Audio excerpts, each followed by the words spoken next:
Why did, what happened a few days before this? Actually 1 or 2 days before this, Jesus said this. He came to Jerusalem, he saw what one morning? The fig tree. He cursed the fig tree. Why did he curse the fig tree? It does not bear fruit.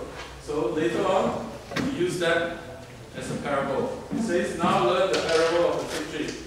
When its branch is yet tender and putteth forth leaf, you know the summer is nigh.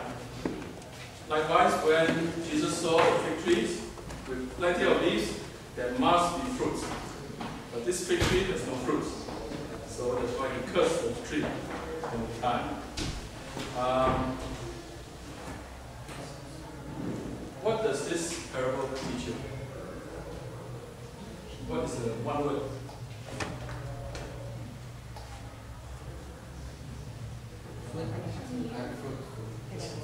Unfruitful. Yes, but not the real lesson. It's the time that we are living in. Timing, right? Because it deals with prophecy. What is the time that you must know? So when you see the fig tree has leaves, you know summer is coming. So likewise, when you see all these signs, you know Jesus is coming. So that is the lesson number 1. There are 2 groups of people. These 5 parables all deals with 2 groups of people. Which group are you in, or you want to be in? So the first group knows the sign. But this second group, what does it say? But as the days of Noah were, so also will be coming of the Son of Man. The majority will doing what?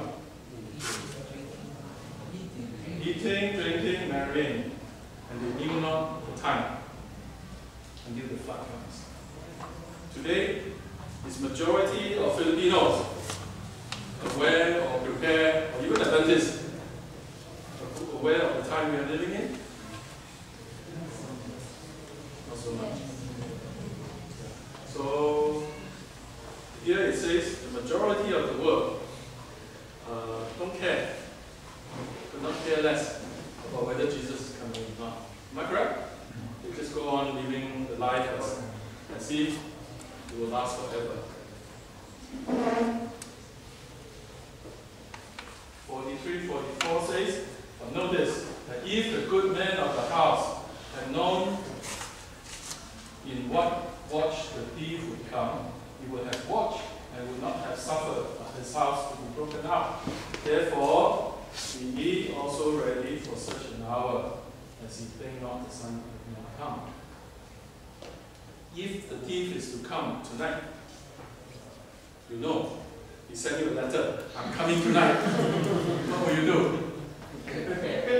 You will not sleep that night, right? You will be ready for him to come. But he don't do that. So, Jesus used this illustration to tell us that I am coming at a hour that you don't know. And please prepare, especially the world. So, therefore, be watchful. So which group do you want to be in? One who is watchful or one who don't care? Watchful. Raise your hand. Watchful? Watchful. Sure. Okay. Rather than just eat, drink, and be merry, huh? Okay. So, if you are the watchful group, you go to the second parable. What does the second parable say? Just now. Huh? Yeah? No. Servant. So when you become a Seventh-day Adventist, you are servant of God, right? So there are 2 types of servants mentioned also. Okay. Therefore, keep watching. We still are focused. So first preparation needed is be alert of the time. Second parable about the wise and evil servant. It deals with working when you are waiting. Can someone read that? Who then is a faithful and wise servant, whom his Lord has made ruler over his household, to give them meat in due season. How does Jesus define a faithful and wise servant? How does Jesus define a faithful and wise servant? The one who gives meat in due season. Okay, what does that mean? Who gives meat in due season? Huh? What specific word? What is meat in due season? Even word meat in due season. Meat in King James means food. Giving food in due season. Giving spiritual food in due season. What does that mean? Preach what is present truth. Yes. What is relevant. Just now I share with you the 2 news, right? How many of you have heard that 2 news before? One. The rest just came in. You're not sure. So only one person have heard that before. Is that meat in due season? Maybe? The 500 years anniversary and the Sunday, what Pope Francis has to say about Sunday, is that meat in due season? Yes. Yes, it is. So, one group, servant, gives meat in due season. What about the other group? Tell me. The other group, what does he do?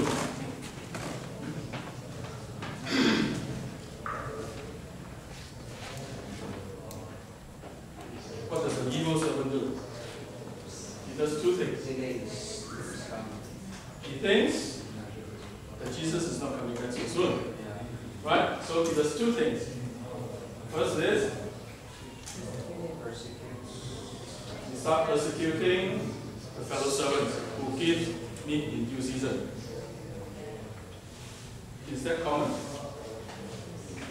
When you don't think that Jesus is coming back so soon, and then someone says, "Oh, he's coming back very soon," what do? You say, "Not so soon now. Still young man, younger. Still a long time to go, right? Jesus is not coming back so soon." So, is that part of some form of persecution? Yes? Yeah. It is. Because you are giving him less strength to share what is relevant. Second thing, what does he do? Go and eat and drink with the drunken, which is the first group that did not come to become servants. Am I correct? As in the days of Noah, yes. They will drink, they will eat, drink, and be merry, right? So, the group that doesn't want Jesus to come so soon, or don't think Jesus is coming so soon, you will go and join the first group. So which group do you want to be in? Who wants to be in the group that gives spiritual food in due season? And how many of you are actually doing it? So, are you in the second group? You say, Jesus is not coming back so soon. So, never mind. I can enjoy my life first.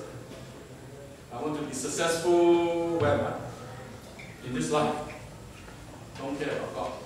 Don't find out His mission for each one of us. So, there are 2 groups. So, you have to choose which group are you in, or you want to be in. If you choose to be in the group that is on fire for the Lord and say, I want to share, whenever God asks me to share, give me in due season. Then you go into the third parable, which is, the servant that served will rule, the other one will be cut off. Bible says. So the final text says, is a parable. The Lord of that servant shall come in a day when he looks not for him, and in an hour that he is not aware of. So Jesus comes back, and the ones that go and eat, drink, and marry, all of a sudden Jesus comes, the prophecy all fulfilling rapidly. They say, wow, so soon. they did not catch it. So important. Second preparation is The preparation is work. If work. If spiritual food in due season. Know your Bible. In order for us to be able to, I'm a layman just like you. So how do I learn my Bible? Huh? Spend time reading. And not just spend time reading. Pastor said what? Pray. Every time you read the Bible, you must pray for God to tell you what is it in it that He wants me to learn. So, how many of you have finished reading the Bible at least once? Look around. How many? Raise your hand up. Hi. 1, 2, 3, 4, 5. Out of 40. And we are called what? Seventh-day Adventist is known to be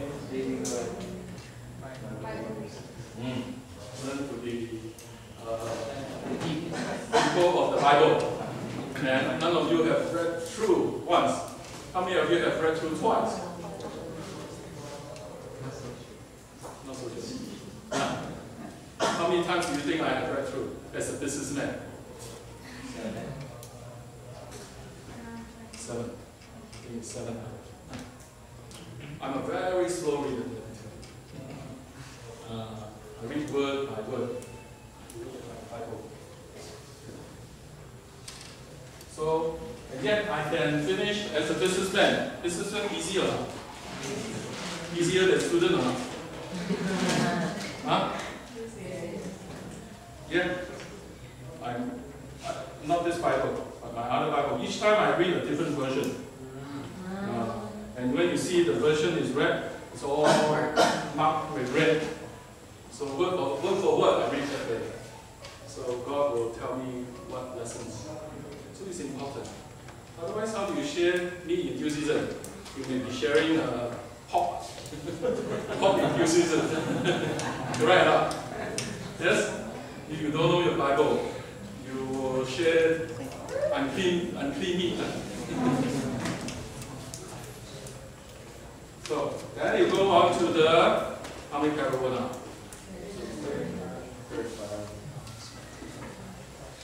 What is the third parable? Most famous one.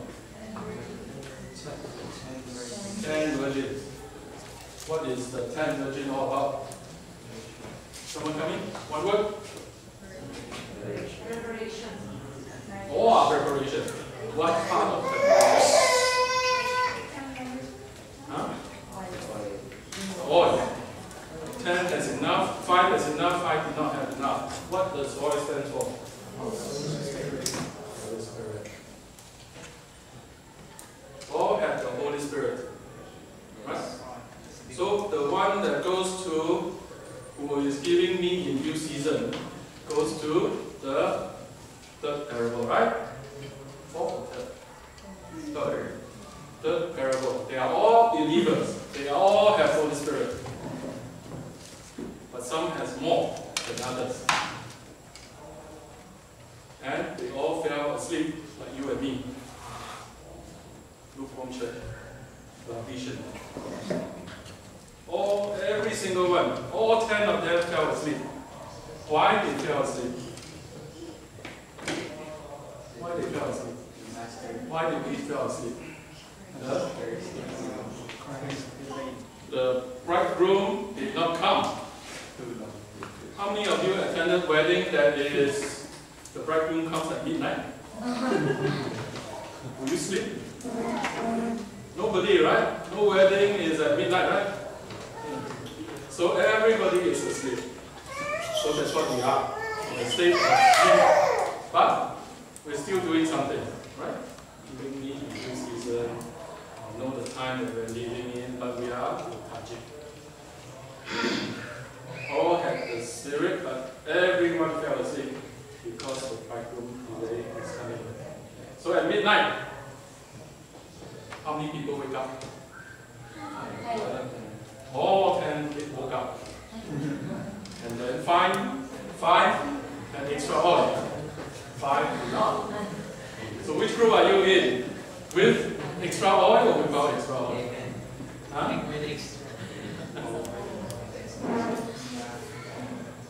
What oil is Holy Spirit, right? How many of you think you have the Holy Spirit working in you and through you?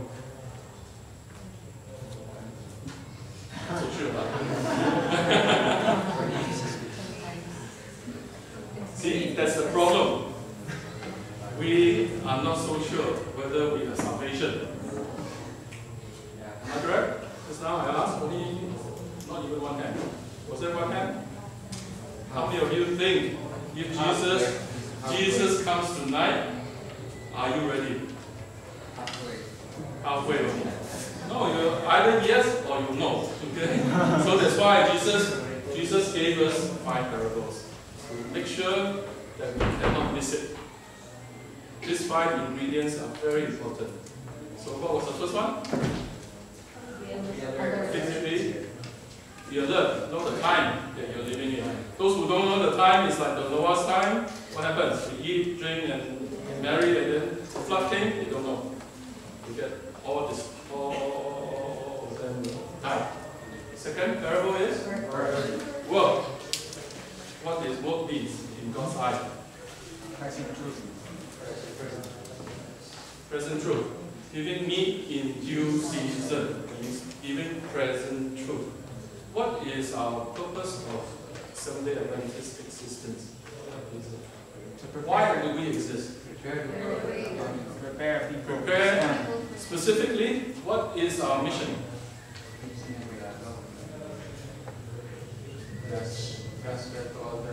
Something to do with Three angels' message. 3 angels' message is our mission. And how often do we use this? Now. Rarely. Ready? Okay. All of you are expert. What is first mission? What is first angel's message?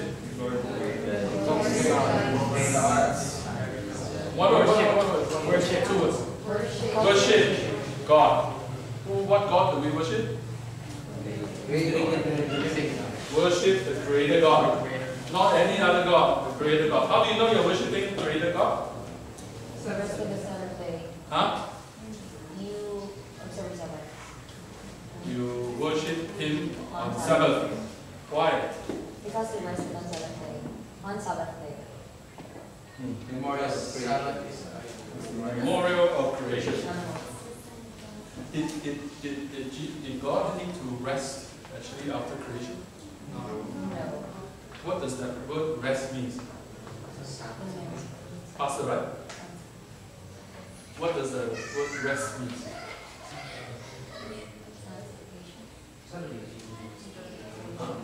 No, when God rests, He doesn't sleep. He doesn't have to sleep. What does that mean when He says huh? Yes. When He says, I rest from my creation, what does it mean? Accomplishment. He says, I have completed my creation. On the 7th day, I'm enjoying my creation. Right? Celebrating creation. That's why I set this aside to enjoy with who? Enjoy with who? Adam and Eve, with man. That was the day He set aside so that we can commemorate His creation. He doesn't have to rest. But that rest means He is completed His creation in 6 days. And how do you know God created in 6 days? Now, even Seventh-day Adventist Church says we don't know. Like La Sierra University. Oh, evolution is correct. Creation in 6 days literal is wrong. How do you argue with that? Young people. If in school you are taught evolution, right? So how do you challenge them? Are you a 7-Eleven? So how do you challenge them? Or you don't know? Don't know. How do you challenge this? If someone tells you, cannot be. God did not create the world in 6 days. Evolution, we learned that in school is correct. How do you answer? as a Seventh-day Adventist? If you cannot answer, you are in trouble. Am I correct? Yes. It's great stuff in your mind. Is that true? So, anybody can give me an answer. So there is like a video about that creation versus evolution. And Yeah, it's somebody else. they did not How? Yeah. they did not have any proof about the link of evolution from the animals who were changing. But are you a scientist? Don't use that. You have to use something that you believe. You cannot prove that. It's someone else proving it for me. There's something else for you? Because we're created from the dust and the living breath of life. And that's created living soul. That's how man created. And what has that got to do with 6 days creation? That took place on the 6th day. Okay. But if you are evolutionist, do you agree with that? No. No. Okay. Anybody else? Yes. We created with rationality, with reasons. So everything has a purpose. What has that got to do with 6 days? 7-day rest is commemorate. Sabbath is to commemorate God's creation, right? In 6 days. But what basis? Can you confirm? Yeah, but I don't believe Bible. What? Yes. See, these are relevant questions, right? None of you know how to answer, so I cannot become Seventh-day Adventist because you are believing in fables only. Yes. Well, in the Bible it says here that the day is divided in an evening and a morning. It says the evening and the morning were the first day, the second day. So very specific. The day has two things: the morning and the evening. That's why because one day is morning. And So like that, so we have morning and evening, which we call a day. So and so That's the reason why there are 7 days in a week. no, there's reason for 1 day, not 7 days. You want to know the answer? Yes or no? yes. Yeah, I'm a businessman. I'm not a theologian. Okay? You see, the Bible says God created the world in 6 days and rested the 7th day, right?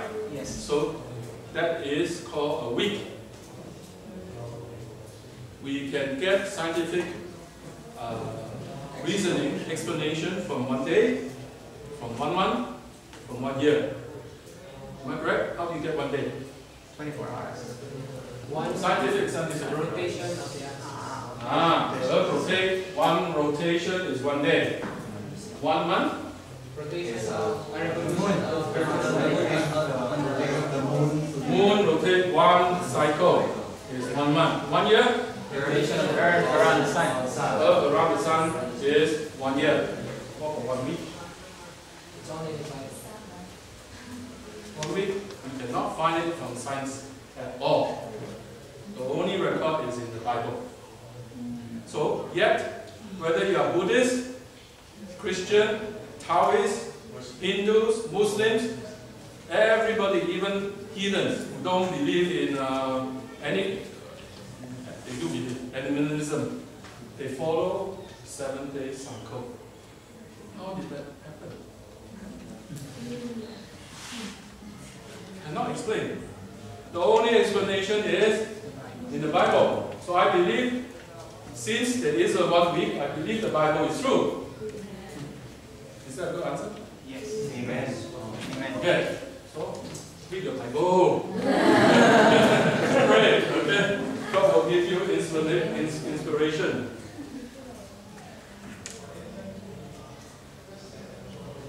Verse 10. They that were ready, what happened? got invited into a marriage feast. And the door was shut. Isn't that? You come all the way to welcome the bridegroom, and then you got shut up. How do you feel? You came to this is number 4, right? Number 3. And then you got shut up because you don't have enough oil, Holy Spirit. Do you know whether the Holy Spirit is in you or not? How? Okay? But the fruit, you don't know. But the fruit of the Spirit, other people can see. But do you know you have the Holy Spirit or not? How? What does Mrs. White say? Yes. The Holy Spirit prompts your conscience to discern between good and evil. Okay, good point. Any other? Yes. Alright. The Bible says in Apostles chapter 1 verse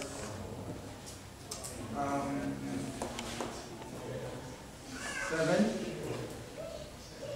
verse 8. But ye shall receive power after that the Holy Ghost is come upon you. And the next text says here that ye shall be witnesses unto me. So we know that the Spirit is upon us when we become a witness of Christ. So, can you elaborate further? Being how to be a witness of Christ in many ways, in word, in deed, and in life, even the very word. So be excited to share. Yes. Be excited to follow Jesus, His way. But how do you, can Holy Spirit come into you? Absolutely, yes. Unless you ask. So what does Mrs. White have to say about this?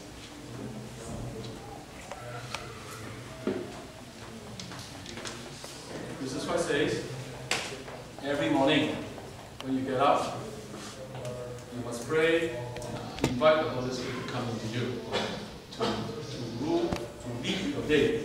You must surrender your will, your plans, to all, to Him. And then invite the Holy Spirit or to be baptized by the Holy Spirit and you. So you can see the life will be cut. The day will be cut. The Holy Spirit will be prompting you, or you will have power to overcome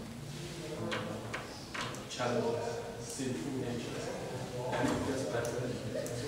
Every morning, this is why I say you must pray. You cannot make a prayer and say forever. Every day, as you like, the Holy Spirit come in and change you, to come in to change you and to give you the power to share, to do what He wants you to do. Agree? Important? Amen. So, read your Bible. Second, pray. Believe. Invite the Holy Spirit to work in. Because Jesus says you are like leopards cannot change the skin. But only the Holy Spirit can change your heart from stone to flesh. You can read the Bible and say, oh, the Bible says, the Ten Commandments say, don't do this, don't do that. But it's very hard, right? But with the power of the Holy Spirit to change inside out, it becomes possible. So, 5 have. Now, what else does the Bible say about the Holy Spirit? Concerning heaven. In one of the texts, 2 texts, I don't know what is the text called. The Holy Spirit is the guarantor of heaven.